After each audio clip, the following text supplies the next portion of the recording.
Welcome to maths made easy by Naveen Bhagat. बच्चों, हम class 9th का पॉलिनोमियल चैप्टर डिस्कस कर रहे हैं। पॉलिनोमियल जो है वो डिस्कस कर रहे हैं और हम इसका एक्सरसाइज पार्ट ले रहे थे। एक्सरसाइज 2.1 लास्ट लेक्चर में मैंने क्वेश्चन नंबर 3 तक आपको सॉल्व करके बताया था।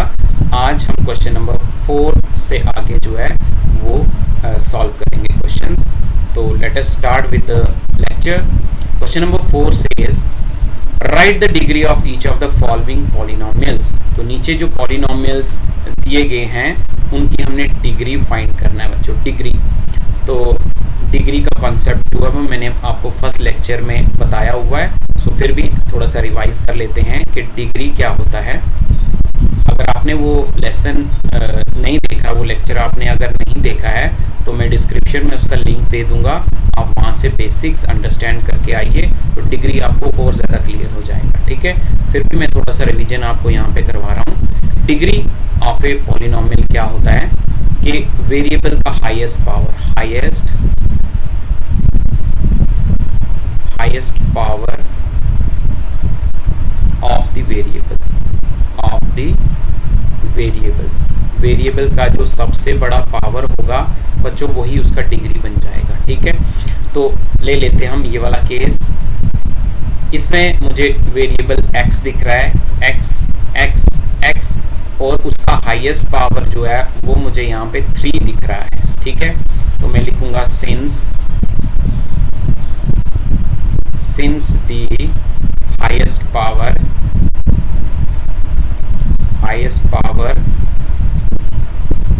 of the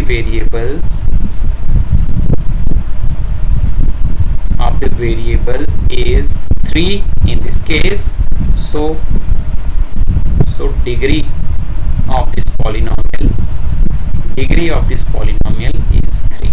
बहुत सिंपल है बच्चों। ठीक है, सेकेंड पार्ट में देखूं मैं तो वेरिएबल y दिया हुआ है और उसकी पावर मुझे यहाँ पे दिख रही है 2। ठीक है, तो इसकी डिग्री कितनी बन जाएगी बच्चों? Degree of this polynomial will be equal to 2। Let us come to next part, 5t minus under root 7। ठीक है, the variable is t and the power we cannot see here but is 1। जहाँ जिस variable की power कुछ नहीं होती है वहाँ उसकी पावर कितनी होती है? 1। ठीक है, तो इसकी डिग्री कितनी बन जाएगी? highest power of the variable is 1, so degree is 1। last part is 3। so ऐसे पॉलिनोमियल को बच्चों हम कहते हैं कांस्टेंट पॉलिनोमियल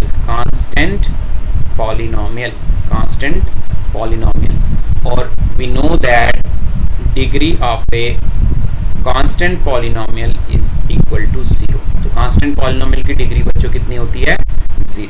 ठीक है, let us come to the next question. Question number 5 solve करेंगे। इसमें हम classify the following as linear, quadratic and cubic polynomials. तो वही बच्चों पहले वाला लेक्चर आप अंडरस्टैंड करोगे तो बहुत इजीली आप इस क्वेश्चन को भी समझोगे, लेकिन फिर भी मैं थोड़ा सा रिवीजन करवा देता हूँ।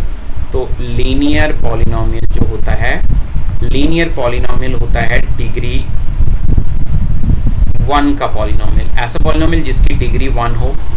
जो क्वाड्रेटिक पॉलिनोमियल होता है polynomial of degree 2 and cubic polynomial is a polynomial whose degree is 3। तो इसी को आधार बनाकर हम क्लासिफाई करेंगे इन पॉलिनोमियल्स को into linear, quadratic and cubic. Number 1 part यहाँ पे मुझे दिख रहा है वेरिएबल x और उसका हाईएस्ट पावर 2 है, तो degree of this polynomial is, तो इसका हम लिखना एक पार्ट में बताऊंगा, लिखूंगा मैं since the degree of the given polynomial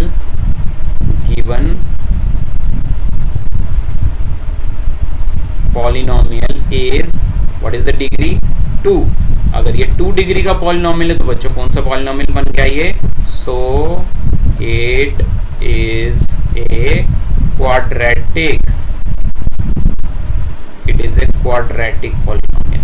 degree 2 का पॉलिनोमियल बच्चों क्वाड्रेटिक पॉलिनोमियल कहते हैं हम।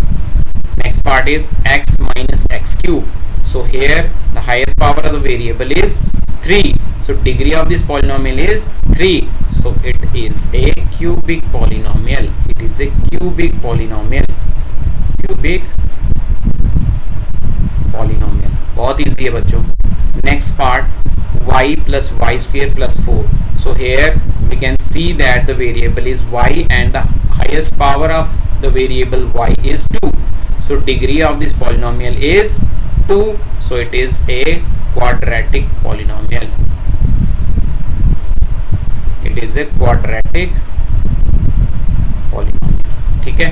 नेक्स्ट बच्चों 1 plus x, 1 plus x, तो variable is x, the power of the variable is 1. So degree of this polynomial is 1. It is a linear polynomial. Linear polynomial. Next part is 3t.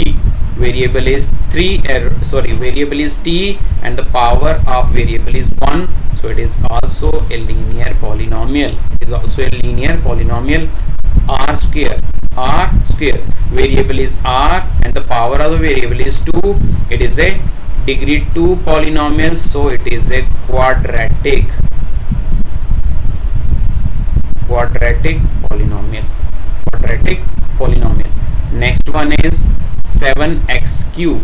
7x cube. We can see that the variable is x and the power of the variable is 3.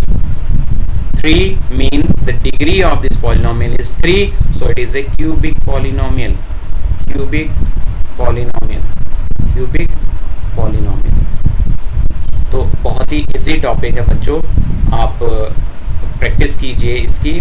जितना ज़्यादा आप practice करोगे उतना ज़्यादा understand होगा। बहुत ही easy है। ठीक है, तो आज का लेक्चर हम इतना ही कंक्लूड करते हैं। हम जल्दी मिलेंगे नेक्स्ट हमारे लेक्चर में। मैं इसके आगे जो वाले टॉपिक्स हैं वो इसमें उस लेक्चर में मैं लूँगा। So till then you take care, bye bye students.